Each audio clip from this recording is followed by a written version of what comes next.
Enfants et adultes, j'aimerais qu'on soit assis. Sinon, aujourd'hui, finalement, l'activité, ce sera faire la vaisselle.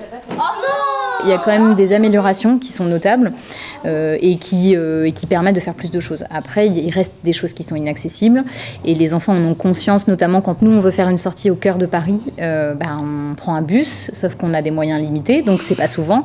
Donc les enfants ont bien conscience en fait qu'on est quand même freiné dans nos activités parce que l'accessibilité n'est pas au rendez-vous, quoi.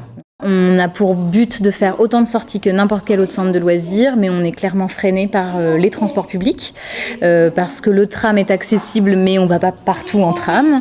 Les bus sont souvent accessibles, ils ont des plateformes, mais on peut faire monter qu'un seul fauteuil à la fois. Donc quand on a plusieurs enfants en fauteuil, c'est compliqué. Et puis le métro, on n'en parle pas, je pense que c'est pas la peine, parce que du coup, c'est pas du tout accessible aux personnes à mobilité réduite. Les personnels qui accueillent dans les équipements peuvent avoir été formés sur la question du handicap moteur, aider à pousser un fauteuil, ouvrir les portes, etc. pour les personnes qui arrivent, mais ne pas du tout connaître l'autisme et du coup être assez démunis par rapport à une personne autiste qui ne va pas savoir comment formuler sa question, ou qui va être en difficulté parce qu'il y a trop de bruit ou des choses comme ça. On sent que le public accueillant n'est pas toujours formé, ça c'est une réalité.